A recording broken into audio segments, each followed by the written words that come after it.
Anggota Komisi 2 DPRD Kota Samarinda Laila Fatihah bersama Dinas Lingkungan Hidup atau DLH dan Dinas Kesehatan Kota atau DKK melakukan rapat sinkronisasi terhadap Raperda mengenai limbah bahan berbahaya dan beracun atau B3. Menurut Laila, saat ini DLH dan DKK Kota Samarinda terbentur mengenai dasar hukum dan undang-undang atau peraturan menteri terhadap limbah B3, sehingga pihaknya mengembalikan lagi kepada OPD untuk dimasukkan ke batang tubuh dari Raperda ini.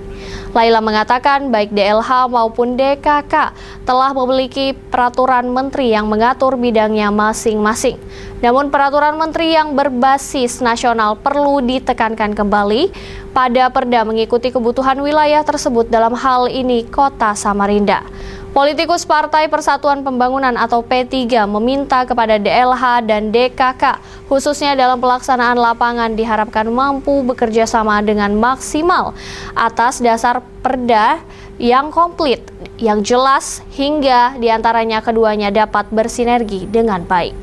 Selanjutnya, ia mengungkapkan DLH dan DKK Kota Samarinda akan melakukan rapat internal dan mengevaluasi kembali rancangan Perda yang akan diajukan ke DPRD Kota Samarinda. Yang dalam hal ini leading sektornya adalah DLH dan DKK gitu. Dan sebenarnya masih terlalu mentah tadi karena terlalu terjadi banyak yang tidak sinkron antara DKK dan DLH mengenai dasar hukum dan undang-undang atau peraturan menteri mereka, sehingga kami mengembalikan lagi kepada OPD sekiranya apa sih yang nanti yang bisa dimasukkan kepada batang tubuh dari Raperda ini, sehingga nanti sebagai pelaksana teknis dari DLH dan DKK ini di lapangan nanti tidak menjadi pasal karet seperti itu.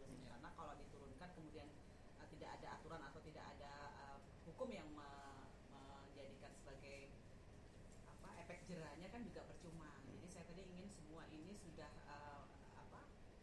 maksimal, baik itu dari bagaimana pengelolaannya, bagaimana limbah itu dikelola, bagaimana sanksi apabila dari pelaku-pelaku usaha maupun dari pemerintahan melanggar dari bagaimana yang kita tuangkan dalam Raperda tersebut.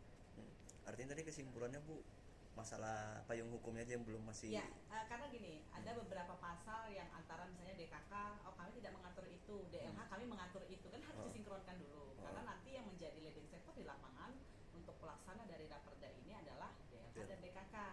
Jangan sampai nanti DLH bisa melaksanakan, DKK tidak bisa. Nah, kami tidak ingin seperti itu karena DKK ini juga penghasil limbah B3 juga dari rumah sakit. Nah, ini kami cuman dari DKK sendiri tidak mengatur seperti itu loh, tidak mengatur limbah apa saja. Sementara di DKK itu mengatur limbah ini ke sini larinya, limbah saya kurang paham mengenai limbah, cuma ada beberapa limbah yang diatur untuk bagaimana didaur ulangnya. Terus ada yang tidak boleh sampai 24 jam. Nah, ini kan yang harus sinkron dulu antara DKK dan DLH, mana yang boleh diinapkan, mana yang tidak boleh diinapkan. Kemudian penanganannya seperti apa? Apabila ada terjadi pelanggaran, itu konsekuensi hukumnya seperti apa, kan harus jelas dulu. Gitu. Nah, itu tadi yang sebenarnya antara instansi antara DLH dan DKK saja yang belum sinkron karena mereka punya permen masing-masing seperti itu loh. Satu Permenkes, satu dari lingkungan hidup, ini punya aturan masing-masing. Dan saya kira disesuaikan dengan kebutuhan daerah. Kan mereka punya payung hukum, punya dasar permen ini kan secara global mengaturnya. Nah, kebutuhan daerah seperti apa? Kan tidak salah kita memasukkan kebutuhan daerah menyesuaikan dengan kondisi dari lingkungan kita Samarinda. Jadi untuk selanjutnya nih di Dewan sendiri langkahnya seperti apa Bu? Apakah mempertemukan khusus mereka lagi atau? Itu internal mereka. Tadi saya kembalikan, silakan dari DLH, kemudian DKK, kemudian bagian hukum untuk melakukan rapat secara internal untuk baik itu memperbaiki narasi, kemudian untuk menambah pasal-pasal yang sekiranya diperlukan oleh dua instansi ini, atau kalau perlu mereka sudah bisa memanggil Kemenkumham untuk menyelaraskan dari narasi. Nanti dari ke DPR ini kita hanya menyetujui kira-kira bisa dilaksanakan atau tidaknya. Pemirsa, informasi tersebut sekaligus menutup perjumpaan kita pada hari ini. Saya Mercy Oktaviani beserta kru yang bertugas pamit undur diri.